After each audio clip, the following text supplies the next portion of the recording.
Okay, today the war is going to end, and we're going to see how maybe we made some mistakes with the way that we treated Germany after World War I. Do you remember how we treated Germany after World War I? Yeah. What did we do that was maybe a mistake? We punished them and only them. Good. We blamed them, and we made them pay money. I mean, not we. The Allies did. America actually was pretty nice. But the other Allies, they really punished Germany, and then you could argue it kind of led to the rise of Hitler.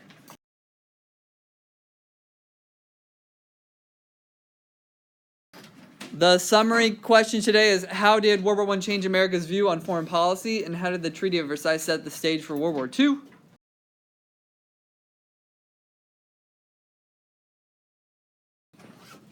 All right, the big idea today is World War I changed the nature of combat. And although although America was kind of forgiving to Germany, the Treaty of Versailles and the other allies like England and France really wanted to punish Germany. So that's really more of what ended up happening. We ended up punishing Germany.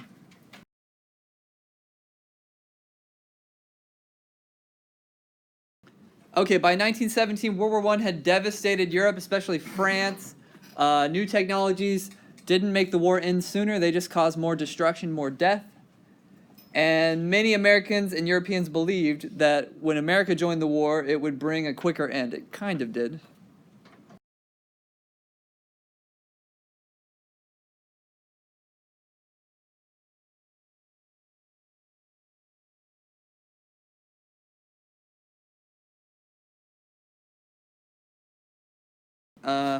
This is actually a German soldier towards the end of the war. What do you notice about him? He's really young. Yeah, he's like your age. Young. You think he's younger than you? Maybe. How can I tell he's German? He's got the hat. Why do you think they have someone so young fighting in the war at the end? Because they ran out of people. They ran out of people of the right age, basically, yeah.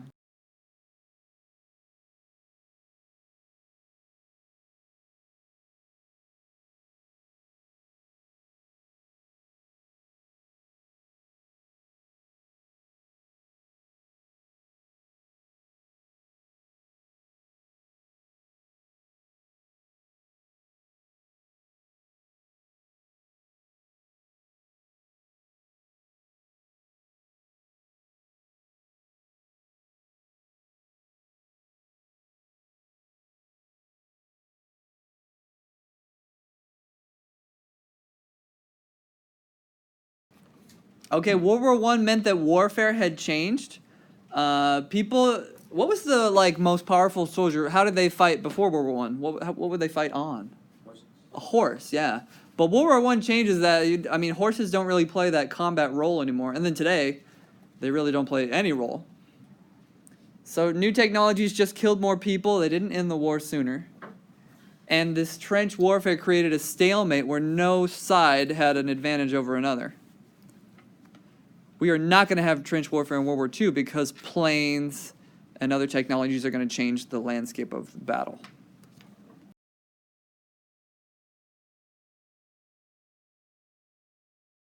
So this is kind of repeated information from the other day, but 2 million American troops marched into a stalemate.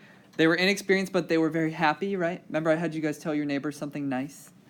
The American soldiers were in a good mood, and that helped kind of raise everybody's mood. And we will be that kind of tipping point on the scale where the Allies now have the advantage to win the war.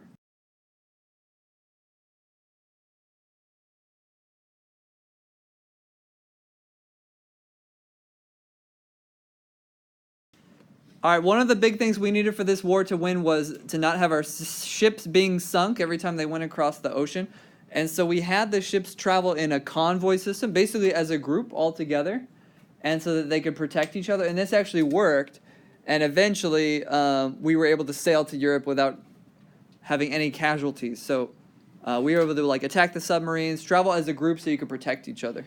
This is called the convoy system.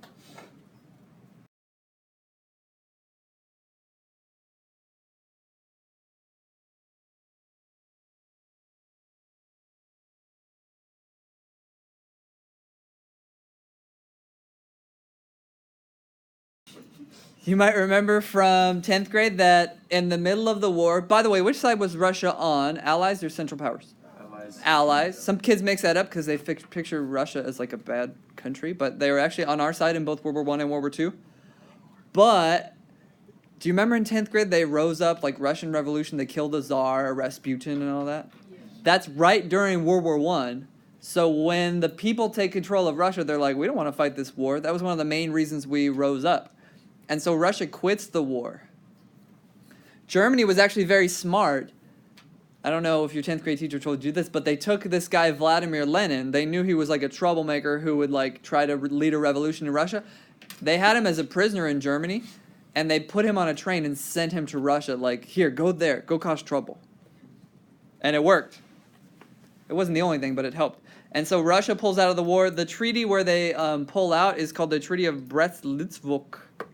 And what it did was it gave up. Russia lost a lot of land. Maybe you should write next to this, Russia lost land. Okay, so Germany tried to do one last push to take over Paris. Remember, they're fighting like, I don't know, 80 miles outside of Paris. With Germany no longer concerned about Russia. Remember, it was a two-front war. They were fighting the Russians on one side and the French on the other. Now they can focus all on the French. And so they push to try to get to Paris. They're not quite going to make it. They're going to get within 40 miles.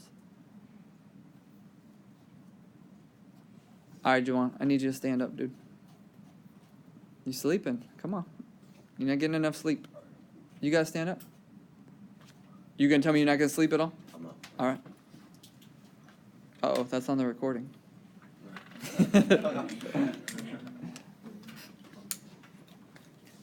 So the French are tough. The French are tough in World War I. I know they have a reputation as kind of weak in general, like today. But they're very tough in World War I. They never give up. They never surrender. The Germans never reach Paris. In World War II, the Germans completely take all of France in 40 days. From day 1 to day 40, they got all of France. You've seen, like, Inglourious Bastards and stuff.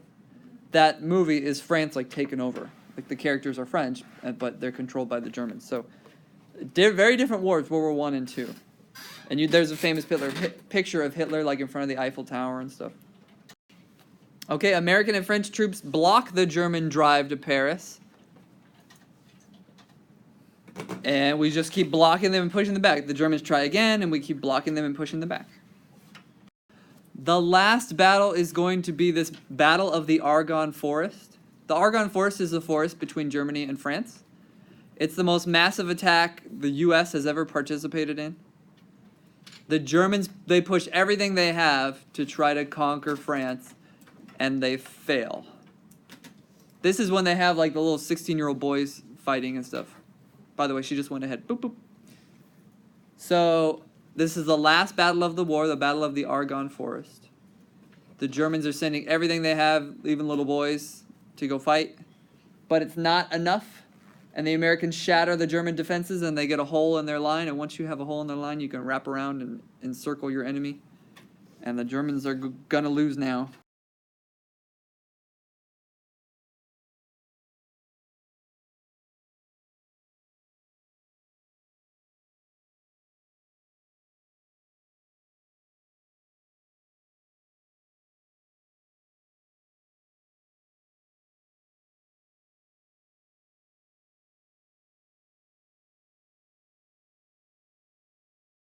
The war is going to end on November 11th at 11 a.m. November 11th, 11 a.m. with 11 minutes and 11 seconds. They'll sign the treaty. Yeah, we're really close to that. Germany signs an armistice or a ceasefire. They basically say, we agree to stop fighting. So the fighting ends, finally. All quiet on the Western Front.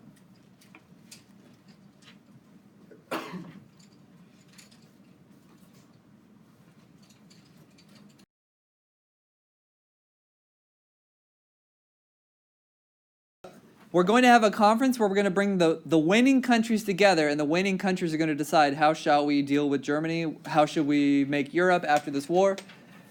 You have President Wilson from the United States, Orlando from Italy, George from Great Britain, and Clemenceau from France.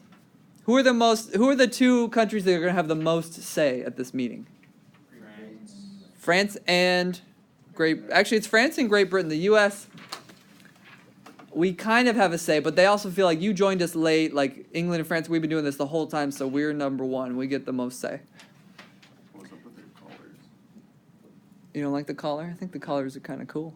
They look like, What, like George Clemenceau? yeah, they look like they're like 20 years behind. I like it. It's kind of cool. England and France, they're not like America. America came in and we helped win, and we're like, yeah, that wasn't that bad. Like, yeah, some guys died, but yay, we did it. England and France have seen like millions of people die, and they're angry, and they want someone to blame, and so Germany is going to get punished. President Wilson, you can like boop, boop, boop, boop, boop. President Wilson has a plan for how to achieve peace with Germany, and it's called the 14 points. Do you remember the 14 points from 10th grade? It's like President Wilson's plan. It has 14 different parts for like not just Europe, but like the way countries should behave themselves after the war. And I think he had some really good ideas in there. Points 1 through 4 said, we should not have any more secret treaties with each other. I agree. That's probably trouble to do that. We should have freedom of the ocean, that you could sail wherever you want and nobody can say you're in German water or something. You should have free trade and reduce our armies and navies. Next up, with your colonies, like in Africa and Cuba or whatever, you should treat those people fairly. After that, he suggested changing certain borders and creating new nations. Some new countries get made here, like Czechoslovakia and stuff. Probably we're not too smart with the way that we do it. We just draw lines and tell these people, now you're in a new country, and some of them are like, what? I'm not happy about that. Point 14 was kind of the one thing that actually is going to happen. So you can put a little star by point 14. This is the League of Nations. He proposes like a little club for all the nations of the world to join so that they can talk out their problems instead of fighting wars. What is this a lot like? What's the one that comes later? It's a lot like the United Nations, but it's way weaker. And the U.S. is actually never going to join it, which is kind of crazy because it was our idea.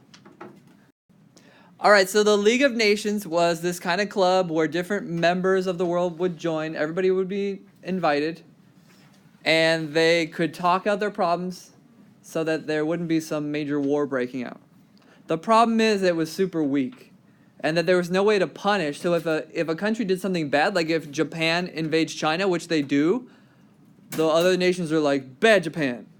Stop that, Japan. And they can't actually do anything. They don't have like an army to raise and stop them. And Japan's like, yeah, I quit. I quit the League of Nations. That comes later, though. But the League of Nations is weak. Can you write down next to the word the League of Nations, put a little dash, weak. League of Nations is weak. They don't have the power to stop anybody from doing something bad. So the other countries, England and France, they saw Germany as the aggressor and they wanted to punish them. And the Treaty of Versailles, they thought Wilson was being too nice. You're being too nice. So their goal was more up to punish Germany than it was to create a lasting peace. We learned from this, don't punish the countries that you conquer like so badly. Don't try to bankrupt them and ruin them because the people will have to fight another war because they're going to be so upset. So we actually want the countries we conquer to be successful and happy today. I know that sounds weird. So like Japan after World War II, we conquered it, right?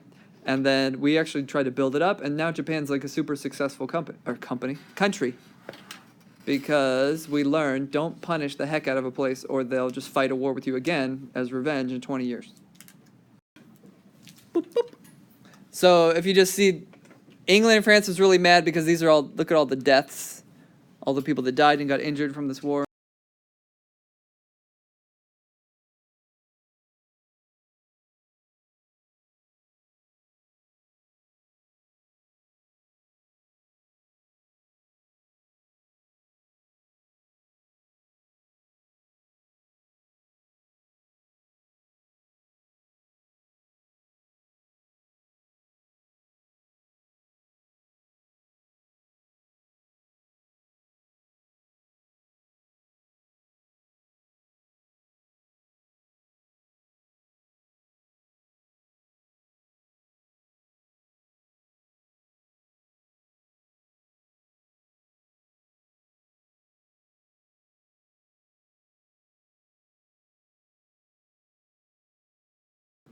Okay, so Germany is going to be forced to pay reparations, which is like money to the winning countries.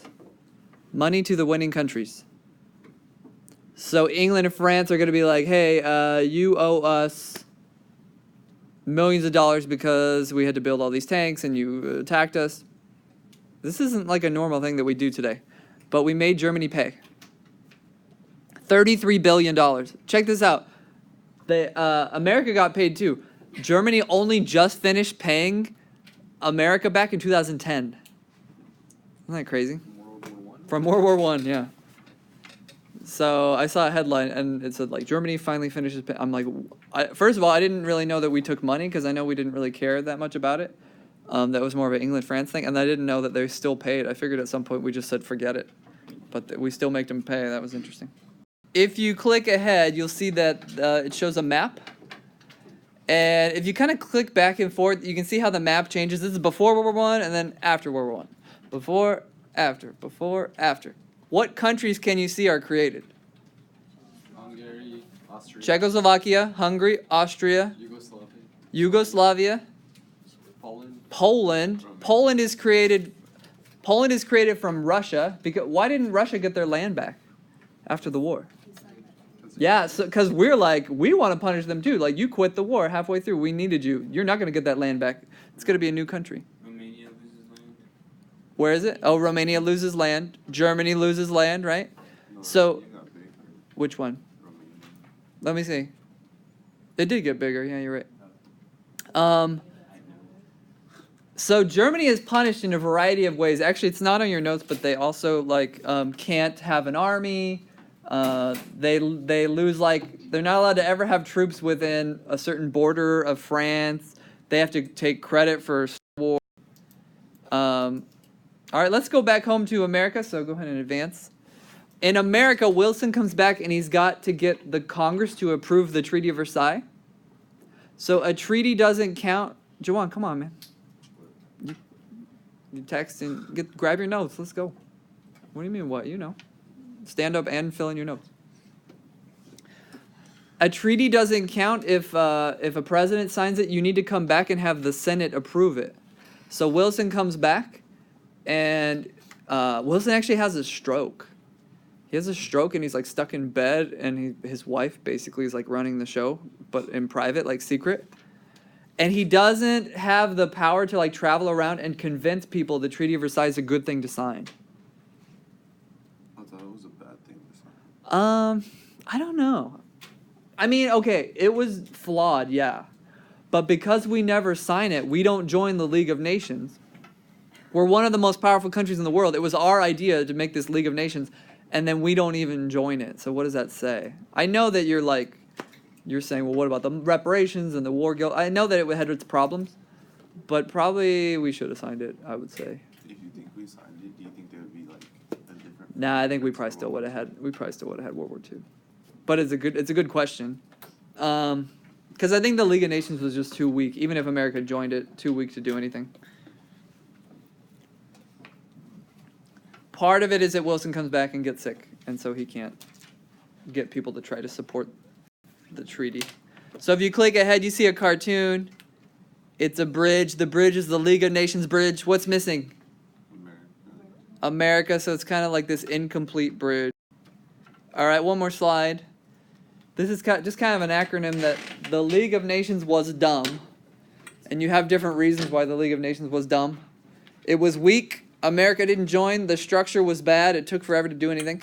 The world's going to go into a Great Depression. The League is unsuccessful. People ignore it. Italy and Japan are going to do what they want and then just quit the League. France and Britain don't do anything to help. And basically it was an epic failure. So the treaty took away Germany's land, money, livestock, natural resources, and it forced them into like a major Great Depression. In 10th grade, did they show you how the money, like you had to wheel a wheelbarrow of cash down to buy bread, and kids are like playing with money in the street because it's like nothing? It set limits on Germany's army, forcing them to have a really tiny army. They can't do anything with that army. They can't have a navy. They have to accept guilt for the war guilt clause. Meanwhile, there's a young guy named Hitler getting pissed off by all of this, and he's going to start doing speeches saying, we are being punished, we should fight back, this wasn't fair, you guys were forced to sign this thing, and you shouldn't have been forced to. I can be the answer to all your problems. Vote for me, and I will lead Germany back into greatness. Was Hitler poor? Was Hitler poor? Maybe a little when he started, yeah.